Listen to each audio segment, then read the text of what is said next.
कृष्ण बलदेव नंद यशोदा मैया परम आराध्यतम पतित पावन परम करुणामयोम विश्वपाध्यक्षार श्री श्रीमद्भक्ति तीर्थ गोस्वामी श्रील गुरुदेव महाराज की जय।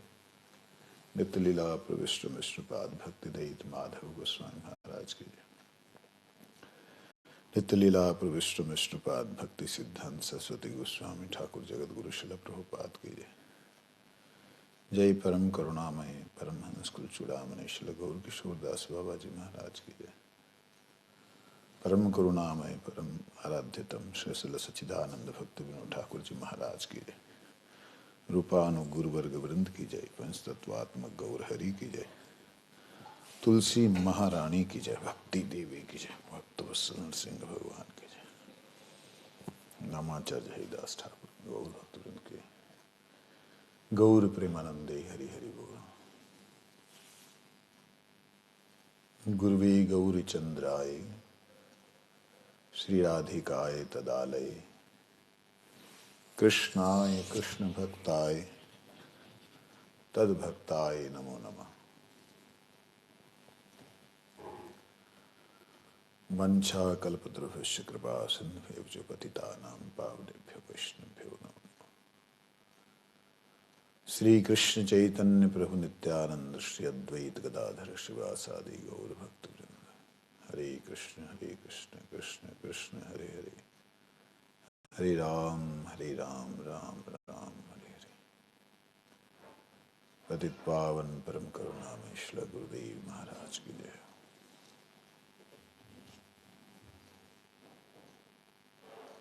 हम यहाँ श्रवण कर रहे हैं सात्विक प्रेम में जो भाव हैं उनका कारण क्या है, वो कैसे उत्पन्न होते हैं, ये हम लोग श्रवण कर रहे हैं।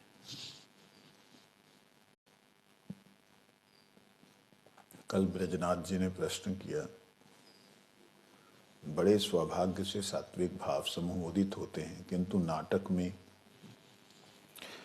जो लोग जैसे महाप्रभु जी का नाटक कर रहे हैं तो उनमें भी वो भाव दिखलाई देते हैं। वो कहाँ से होते हैं, वो क्या कहे जाएंगे उन्हें।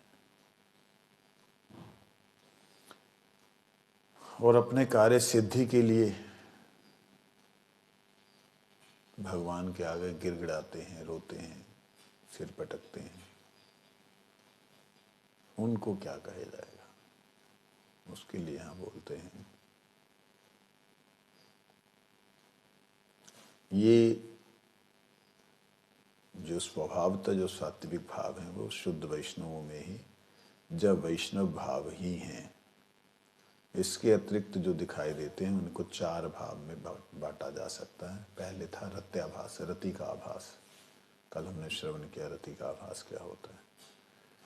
दिखता है भगवान के प्रति रति है, प्रीति है, जो ज्ञानी लोग हैं, परंतु अंत में अपने आप को वो भगवान ही घोषित कर देते हैं कि पहले जीव जीव है, इंसान बनता है, बाद में वो महान बनता है, फिर वो भगवान बनता है। ऐसे करके आत्मा आत्मा है, फिर महात्मा होती है, बाद में परमात्मा हो जाती है। बूंद बूंद है जब तलक कि वो समुद्र में ना मिल जाए। समुद्र में मिलने के बाद बूंद का अपना अस्तित्व नहीं होता। इस प्रकार से जो लोग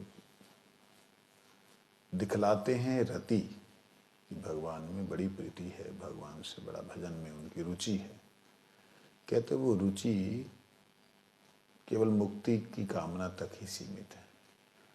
वो रति है नहीं, क्योंकि वो भगवत स्वरूप को नित्य मान ही नहीं रहे।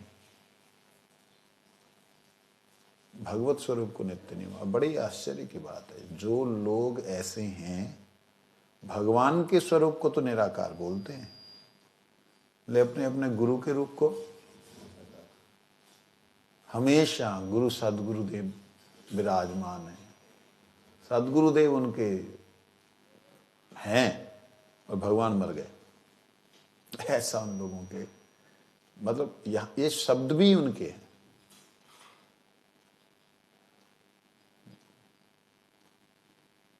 राम गयो रावण गयो जाको बहु परिवारा।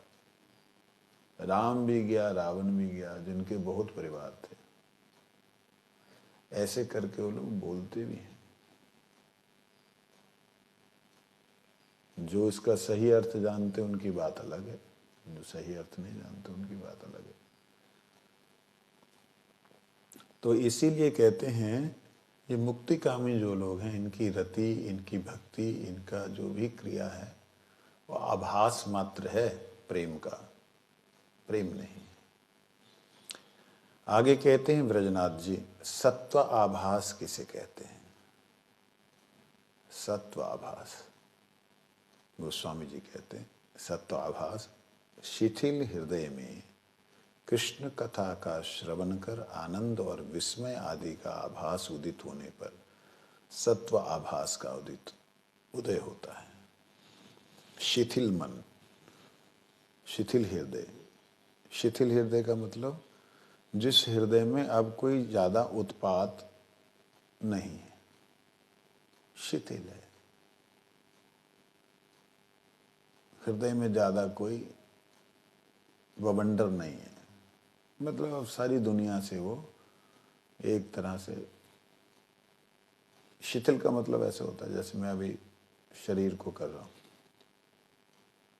ये शिथिल। जिसका हृदय अभी पूरी तरह जगा नहीं है, सोया हुआ है संसार से भी और परमार्थ से भी। परमार्थ में भी जगा नहीं है, आत्मा जगी नहीं है, संसार से भी वो उसका कोई वो नहीं है, चल रहा है बस।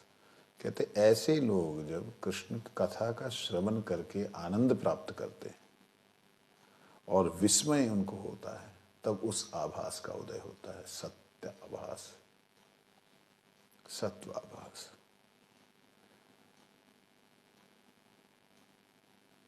जर मीमांसा, जरण मीमांसा और साधारण स्त्रियों को कृष्ण कथा सुनकर जैसा भाव होता है उसे सत्वाभास कहते हैं।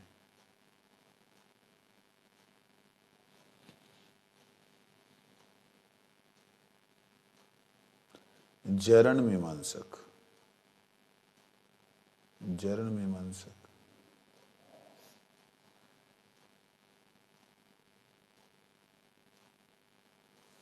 जरण मीमांसक क्या हुआ? जार, जर, जरा, जरण मीमांसक।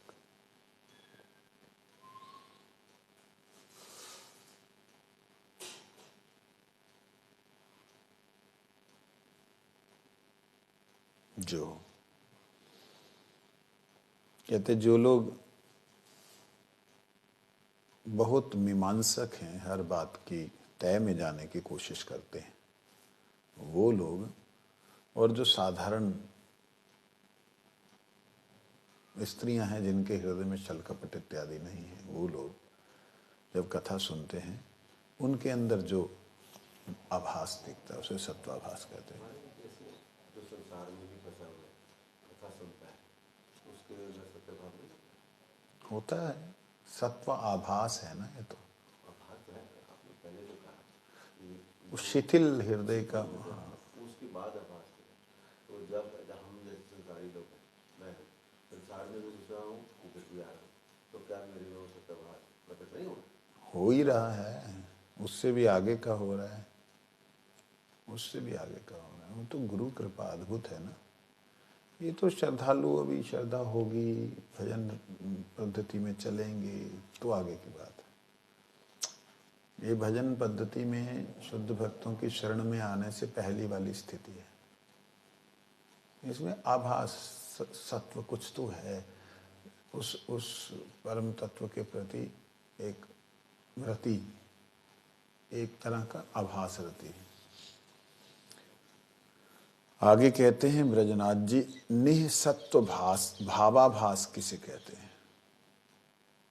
निःसत्व भावा आभास, ले लो। गोस्वामी जी कहते हैं निसर्ग वशत पिच्छल,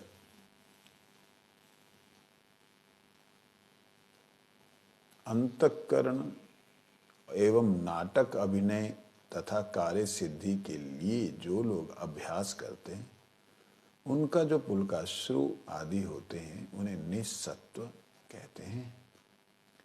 जो लोग वस्तुतः कठिन हृदय के हैं परंतु अभ्यास के द्वारा रोने का ऐसा अभ्यास कर लिए होते हैं कि बात की बात में उन्हें रोने लगते हैं, मानो वो स्वाभाविक रूप से रो रहे हैं परंतु उनका रोना संपूर्ण दिखावटी होता है, ऐसे लोग निसर्ग द्वारा पिच्छल अंतःकरण वाले होते हैं।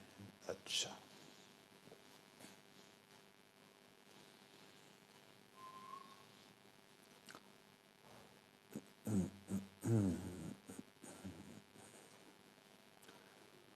निसत्व भाव आभास, उसके बारे में कहते हैं निसर्ग वशत। निसर्ग वशत मतलब स्वाभाविक रूप से, जिनका हृदय जो है ना पिच्छल है, पिच्छल मतलब फिसलने वाला है, चिकना है, कहीं भी बह जाने वाला है। कोई भी बात सुनेंगे इमोशनल रो पड़ेंगे, भगवान की हो, संसार की हो, यहाँ तक कि कोई दुष्ट व्यक्ति को मारने की बात क्यों ना हो, दुष्ट व्यक्ति को मारने की बात भी तो भी वो हाय क्यों मारा, ये स्वाभाविक रूप से कहते ऐसे होते हैं। और कुछ लोग बहुत कठिन होते हैं, बहुत कठोर होते हैं, लेकिन उन्होंने अभ्यास ऐसा कर लिया रोने का। जैसे जितने भी एक्टर्स हैं, हीरो हीरोइंस, नाटककार जितने हैं, वो सब लोग यही निसत्व भाव का आभास होता, भाव भी नहीं होता है, पहले तो आभास, भावाभास था, निसर्ग है, निसत्व है। तो इसलिए उनका, ऐसे लोग जो हैं उनका पिच्छल अंतःकरण वाले होते हैं, वो कहीं भी फिसलने वाले लोग होते हैं। ये निसत्व भावाभास की बात है। फिर प्रतीप किसे कहते हैं? कहते कृष्ण के प्रति प्रतिकूल चेष्टाओं से उत्पन्न क्रोध भय द्वारा जो भावाभास आदि प्रकाशित होते हैं उन्हें प्रतीप भावाभास कहलाते हैं। उसका उदाहरण सहज है। प्रतीप मतलब प्रतिकूल प्रतीत होने वाले।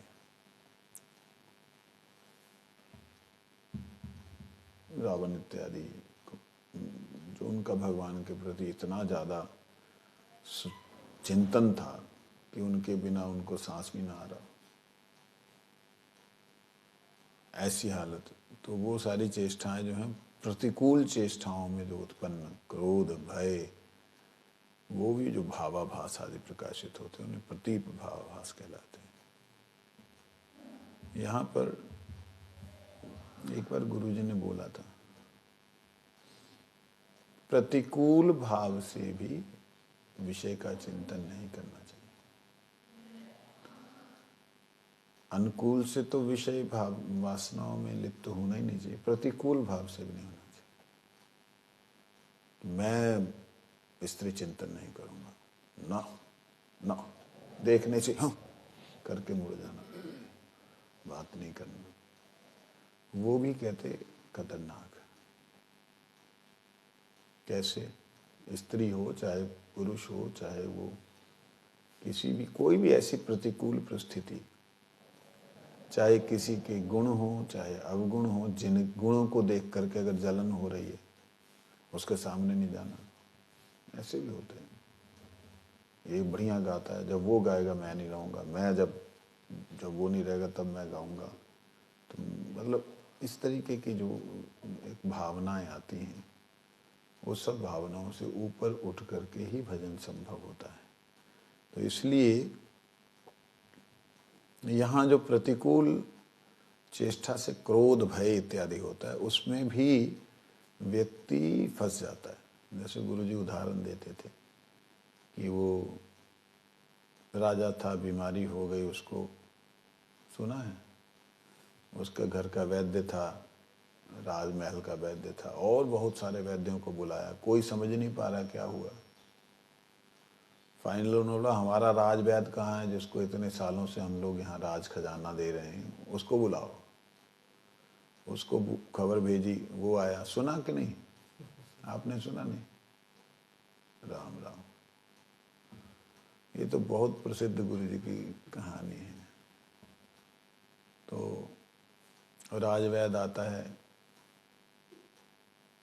वो बोलता है कि भाई सभी, अच्छा राजवैद्य भी क्या है, उसकी 5 पीढ़ियां निकल चुकी, राजा की 5 पीढ़ियां निकल चुकी।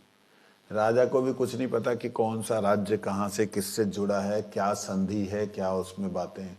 सारी मंत्री ही मंत्रणा करते हैं, राजा सिर्फ सैंक्शन कर देता है। अब ये राजवैद्य भी ऐसे ही है, बस कोई बीमारी हो, घर में कुछ हो, तो वो छोटे मोटे जो अगल बगल के जो वैद्य, छोटे मोटे वैद्य हैं और वास्तविकता में प्रैक्टिस कर रहे हैं, वही लोग दवाई दे देते, ठीक हो जाता है। राजा को पता नहीं क्या बीमारी हुई, धीरे धीरे कमजोर होता जा रहा, कमजोर होता जा रहा। तो उनके मंत्री ने बोला महाराज एक राज वैद्य है जिसको हमारे तरफ से खजाना जाता है, उसको जरा बुलाया जाए। इतने सालों से जो है, कम से कम 200 साल से उसके यहाँ पे जा रहा है, अभी तक कोई भी बीमारी ऐसी नहीं आई थी कि उसे याद करना पड़े, उसे बुलाया जाए। बुलाया गया, हाजिर हुआ, देखा बड़े बड़े वैद्य बैठे, जिनके धूल भी नहीं है चरणों की, वो वैद्य बैठे हुए हैं। और महाराज सिंहासन पे बैठ के बोलते हैं, हे वैद्यराज, आप हमारे राजकुल के वैद्य हो, आपने मेरे बारे में खबर भी नहीं ली कि मेरे को क्या हुआ। कहते महाराज मुझे मालूम नहीं था। हाँ देखो, ये सब वैद्य लोग हार गए हैं मेरी बीमारी पता करने के लिए, मुझे क्या बीमारी बताओ। अब वो मरा, मरता क्या नहीं करता। गया पास में, नब्ज पकड़ी, उसको नब्ज पहले पता ही नहीं है कि कैसे पकड़नी है। पकड़ी, एक कॉर्नर पे जाते हैं अंगूठे के नीचे, वो ऐसे पकड़ रहा है। सारे वैद्य समझ गए, कहते मूर्ख नहीं महामूर्ख है, इसको नब्ज नहीं पकड़नी आ रही, क्या बोलेगा। कहते महाराज मैं चिंतन करके बताता हूं। ठीक है, कल शाम तक का आपको समय है। गया, घरवाली को बोला अब तो मौत मेरी सामने खड़ी है, भाई तूने अब क्या करना है वो बता दे।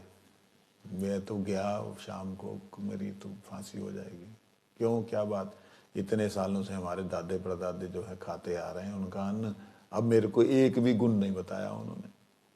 कहते तुम तो निकम्मे, तुमने सीखा भी तो नहीं। दादाजी को तो पता था, पिताजी को नहीं मालूम तो भी। ऐसे आपस में अब तो पत्नी ने उसको बोला देखिए आप ज़्यादा चिंता नहीं करें, आप जा करके राजा को ऐसे ऐसे बोल दो। वाह भाग्यवान तू, सचमुच में चल ठीक है, मैंने तो मरना, मेरे बच्चे ठीक ठाक रहेंगे, तूने अपना इंतजाम कर लिया। पत्नी ने बोला जाके उनको बोलना कि आप 7,000 स्वर्ण मुद्राएं दीजिए और 7 दिन का समय लगेगा ये औषधि तैयार करने के लिए। कहती बात तू बहुत चतुर है, तूने देखा मैं मर रहा हूं, मेरे बचाने की तो कोई तेरे को चिंता नहीं है, तू अपना जीवन भर के लिए 7 जन्मों का तैने वो कर लिया, 7 जनरेशन के लिए इकट्ठा कर लिया। कहते प्रभु आप जाओ तो सही, स्त्री की बुद्धि कहाँ तक जाती है आपको नहीं पता, आप जाइए। और गया, जा करके बोला महाराज आपकी बीमारी कोई साधारण बीमारी नहीं है, ये दैविक प्रकोप है, इसे दैविक औषधि से ही ठीक किया जा सकता है।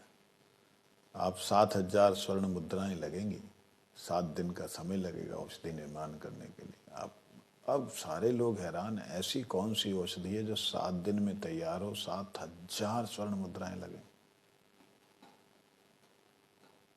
क्या है। परंतु महाराज कोई देखे नहीं इसे, हम जो करेंगे कोई भी अंदर नहीं आएगा, पहरा लगा दिया जाएगा। ठीक है, और जो पत्नी ने बोला बोल दिया उसने। अंदर पत्नी ने लकड़ियां जलाई, कंडे जलाए, सारा पैसा पूसा रख लिया। पति को बोला आप चिंता ना करो, बीच बीच में बाहर जाओ, जंगल में घूम के आओ। वो बीच बीच में जाए, बाहर जंगल में घूम के आए, और अंदर घर में लकड़ी जल रही है, धुआं निकल रहा है। लोग कह रहे हैं कुछ ना कुछ तो बना रहा है भाई। ऐसे घूम करके आ जाए, बस कंडे जो उपले जो होते नहीं, थोड़े थोड़े गीले डाल दिए, उससे और धुआं बीच बीच में। 24 घंटे चल रहा है। लोगों ने कहा पता नहीं क्या कर रहा है। अब जो पुराने वैद्य थे उनको भी थोड़ा सा विश्वास होने लगा कि भाई ये तो कुछ चमत्कार ही करके रहेगा। भाई लगातार अग्नि जल रही, बीच बीच में जबरदस्त धुआं आता है, और जो धुआं होता है ना वो भी डालता है, कुछ तो सुगंध भी आती, कोई यज्ञ अनुष्ठान वगैरह कर रहा है। 6 दिन बीत गए। कहता भाग्यवान तैने तो अपनो गुजारा कर लिया, हम तो मरवे को जा रहे हैं, अब कल मेरा आखिरी दिन है।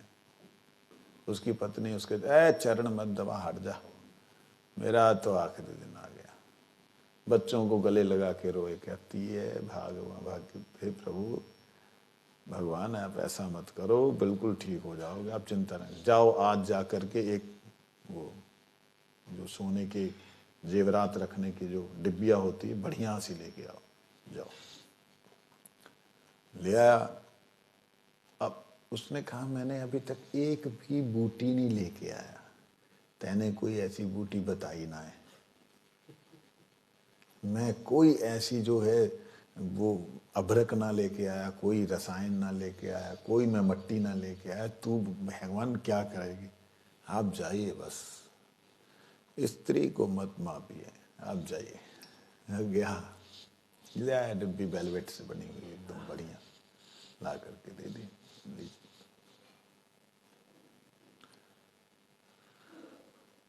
उसने क्या किया, इतने दिन से जो राख जल रही थी ना, उस राख की एक शहद में मिक्स करके गोला बना दिया, इतना बड़ा गोला बना के उसमें बड़े प्यार से सजा दिया।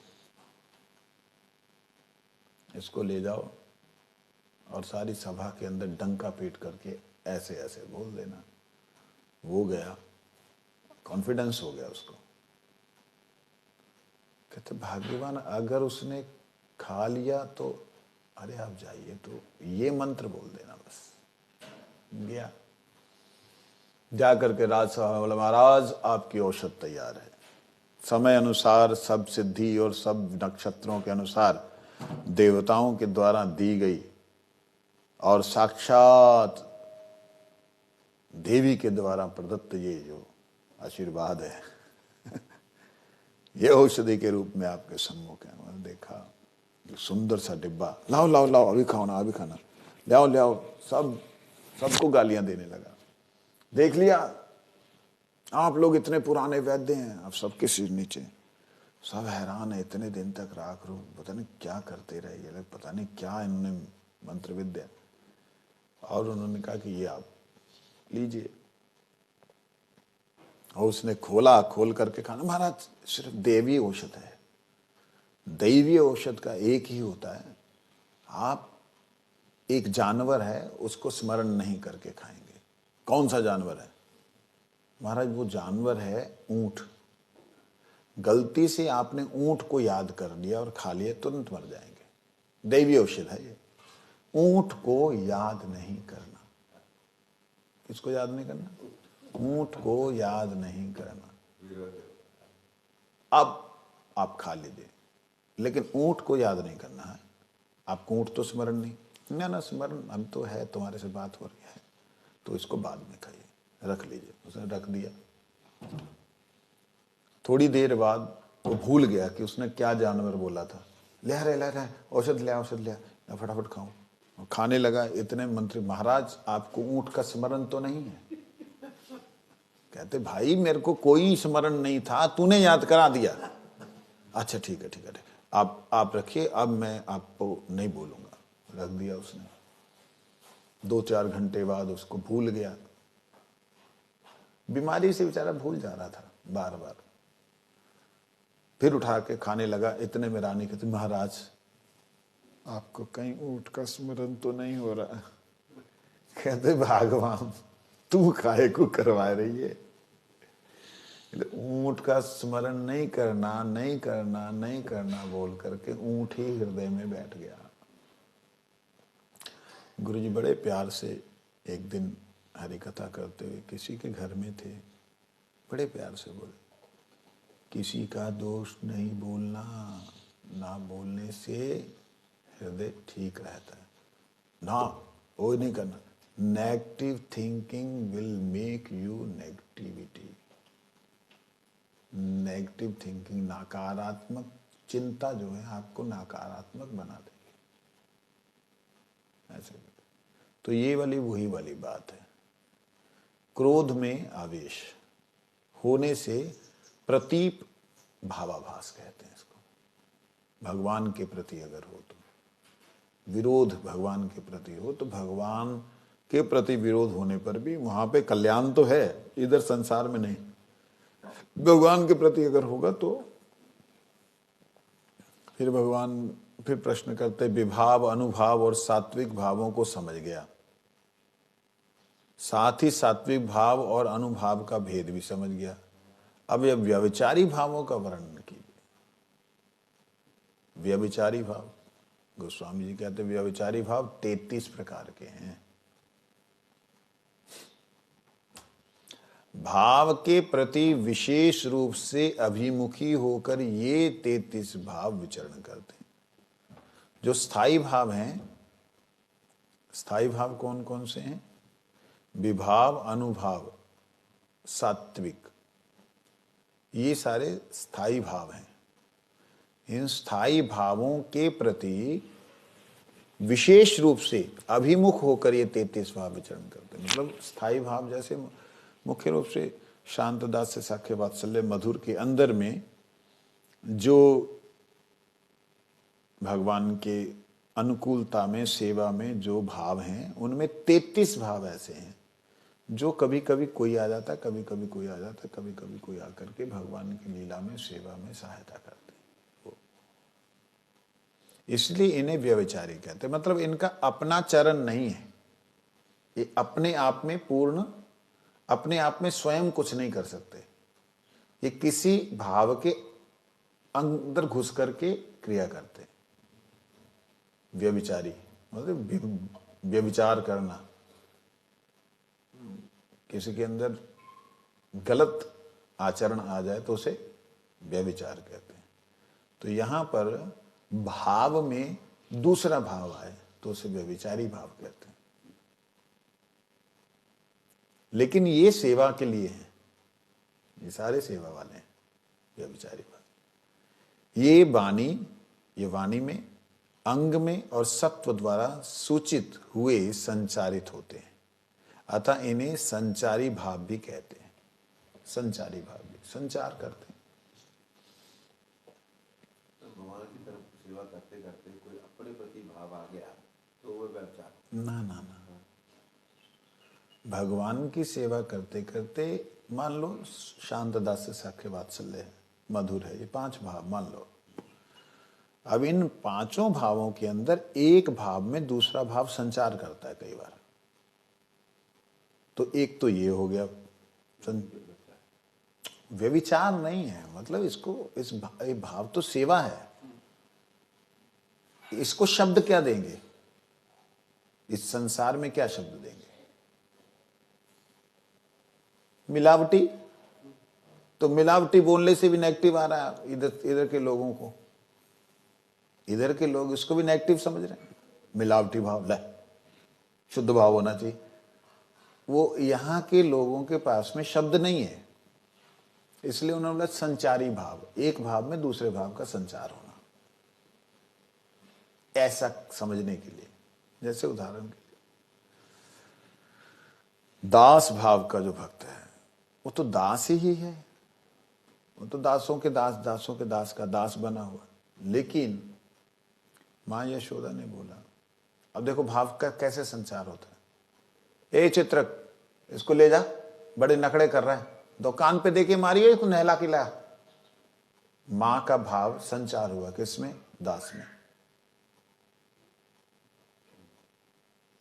तो ये भाव का संचार जो है, इस संचार शब्द को व्यभिचार कहा है। समझ लगे?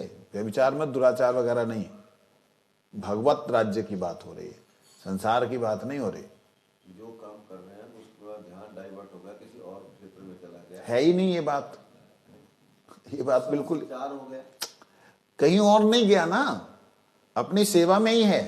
सेवा में है। अपनी सेवा में और इनपुट हुई और भाव में वर्धन हुआ। भाव तो वो बदला नहीं, भाव नहीं बदला और भाव में वर्धन हुआ। कृष्ण को पकड़ने गया, कृष्ण भागा, अरे कन्हा रुक जा, ना मान लो, देखियो कान पे एक दूंगो। अरे दास कभी कान पे एक दे सकता है? लेकिन मैया का भाव संचारित हुआ, पकड़े पकड़ पकड़े आ जाके। समझ रहे हैं बात को? दास में वात्सल्य भाव का आदि शुरू से ही उसमें है ही नहीं, लेकिन वो वात्सल्य के अनुगत में कर रहा है सेवा। दास जो है वात्सल्य रस के अनुगत में कर रहे, तो वात्सल्य रस का जो भाव जो है संचार कर जाता है। ऐसा कुछ समझने के लिए बतला रहा हूं, ये है नहीं परफेक्टली,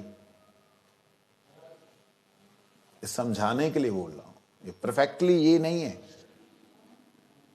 अच्छा, जैसे अभी वही दास्य जो है सखाओं के अनुगत में है।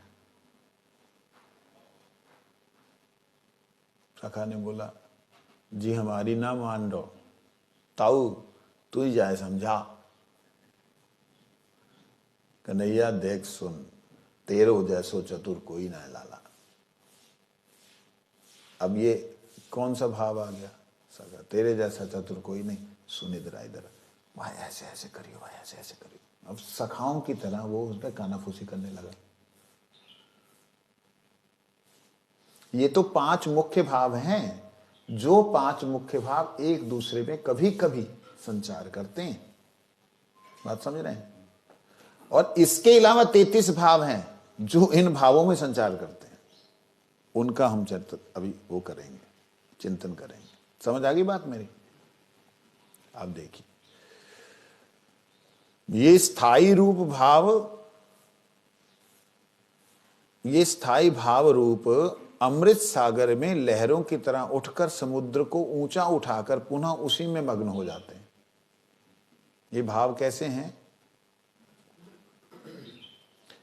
ये जो है स्थायी भाव रूप अमृत सागर में। स्थायी भाव रूप अमृत सागर क्या होता है? स्थायी भाव रूप, स्थायी भाव कौन से हैं?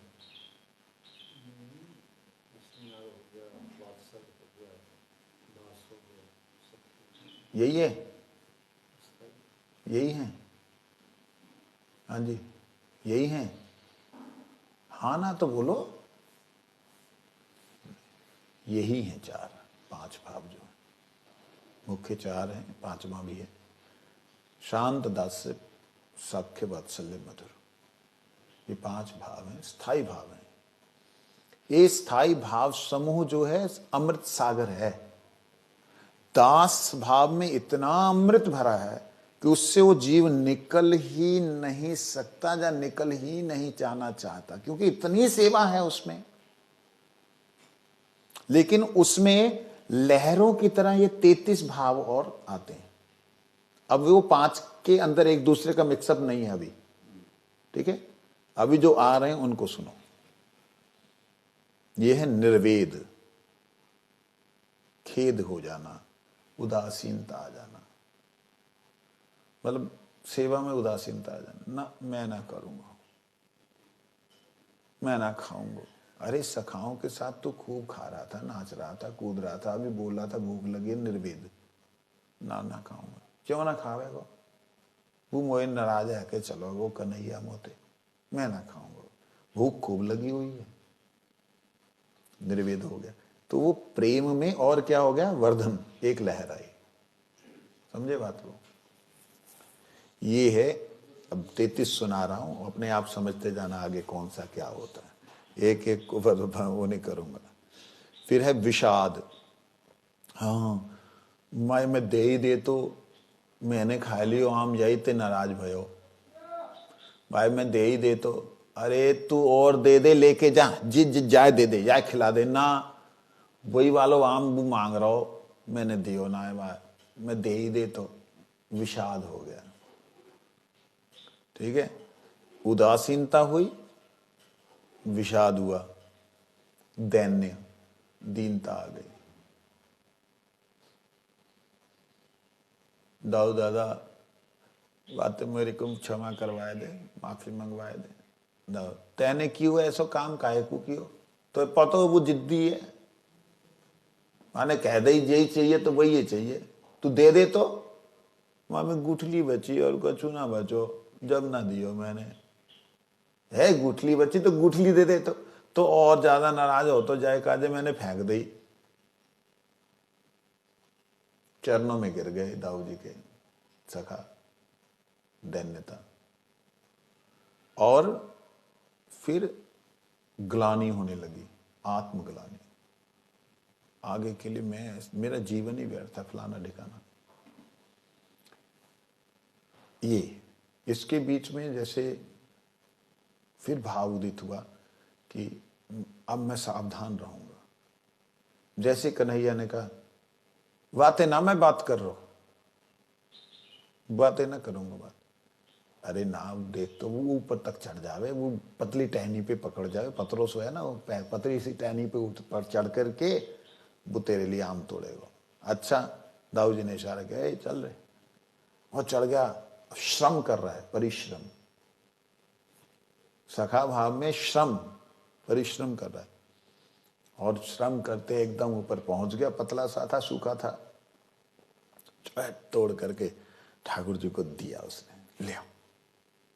दाऊ जी को पकड़ाया, दाऊ जी ने ले, देख ले कितना सुंदर लेके आया हो, सबसे पको भयो है ना, मैं ना खाऊंगा। शंका ठाकुर जी को आई, मैं ना खाऊंगा। क्यों, खट्टो होएगो, जब ही आने दियो, मीठो तो पहले खाएगा। अरे नाए मीठो है, दाऊ जी बोल ले, तू भी भाई के संग में मिल लो, तू खा पहले। माने चूसा, चूसने लगा, जैसे चूसा, ठाकुर जी बड़े ध्यान से देखने लगे कि ऊपर ऊपर से इसको आनंद दिखा रहा है, भीतर से आनंद दिखा रहा है, बड़े ध्यान से। शंका, ठाकुर जी सशंकित हो रहे, और ना बहुत मीठा है। अच्छा मनसुखा तू खा के देख ले। हाँ लाला मीठा है। ए ना, तुम सबरे मिलके बेईमानी कर रहे हो मोत संग।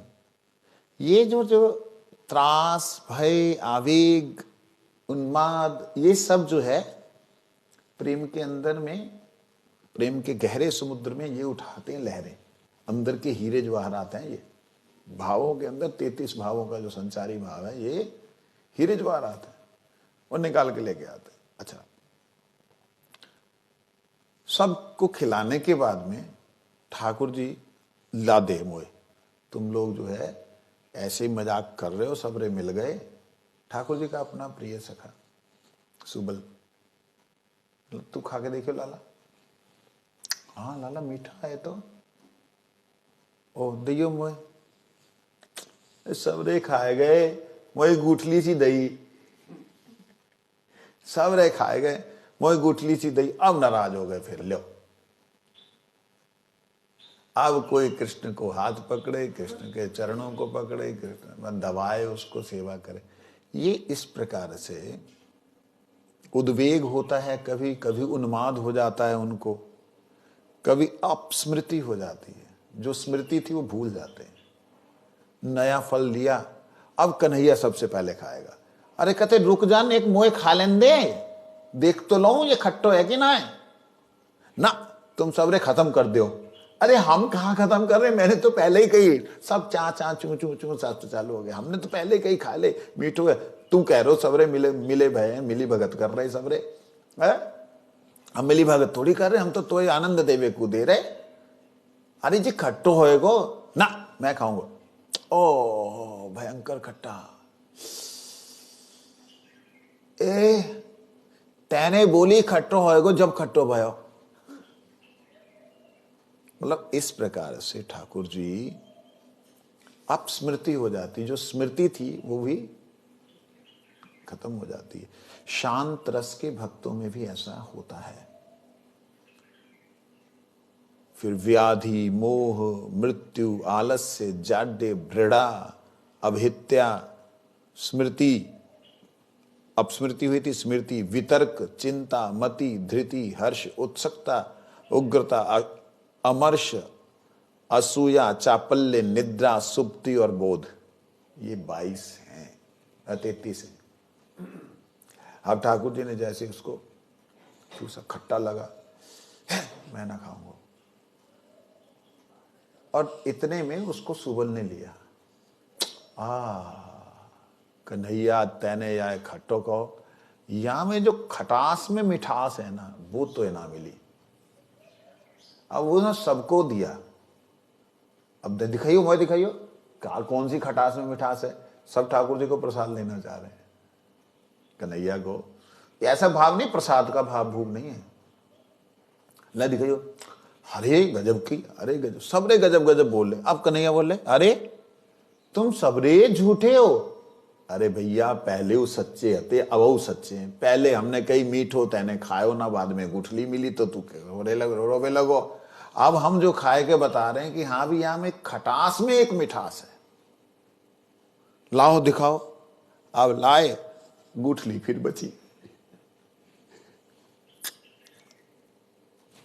अरे वहां मिठास है, देख। अरे यहां में तो मिठास थी, सुबल तैने बेईमानी करी, काय को आगे दियो, तू मोए बता दे। तो कहते तू मेरी माने कब, तू माने तो ना, तू माने ही ना मेरी। अब सबन ने खा लियो, बाकी बात ले लेठेंगा अब तू। अब दे हाथ पैर पटकना ठाकुर जी का, उन्माद पागलों की तरह एकदम है, बस धरती पे लोटपोट हो जाना। जाड्यता मतलब इतना ज्यादा होना कि भाई बस सुप्ति हो जानी, एकदम गहरी नींद में चले जाना कि ना अब मैं बात ना करूंगा। कोई धीरे धीरे चरण दबा रहा है, कुछ दबा रहा है, पंखा कर रहा है, ठाकुर जी उनको आनंद दे रहे हैं। इस प्रकार की बहुत सारी अनंत लीलाएं जिनमें ये भाव संचारित होते। कहते कुछ भाव संचारी जो है स्वतंत्र हैं और कुछ परतंत्र हैं। संचारी भाव कुछ स्वतंत्र और परतंत्र। संचारी भाव वर और अवर भेद के दो प्रकार के होते हैं। वर भी साक्षात और व्यवहित गौण भेद से दो प्रकार के होते हैं। स्वतंत्र संचारी भाव समूह रति शून्य, रत्या अनुस्पर्श और रति गंध भेद से 3 प्रकार के होते हैं। ये समस्त भाव विपक्षी के प्रति प्रत्युक्त होने पर प्रातिकूल्य और अनौचित्य भेद से 2 प्रकार के होते हैं। इन सभी भावों की 4 दशाएं होती, उत्पत्ति, संधि, सावल्य और शांति। समझ आ गया सब कुछ? बढ़िया। कहते हैं जो ये संचारी भाव हैं, इनमें कुछ स्वतंत्र और कुछ परतंत्र हैं। स्वतंत्र कौन से हैं? जैसे वो जो दास था, जहां वो जो सखा था, उसने कृष्ण के सुख के लिए ही पहले खाया था, लेकिन कृष्ण ने विश्वास नहीं किया। कृष्ण का विश्वास ना करना कृष्ण का स्वतंत्र संचारी भाव है, स्वतंत्र संचारी भाव।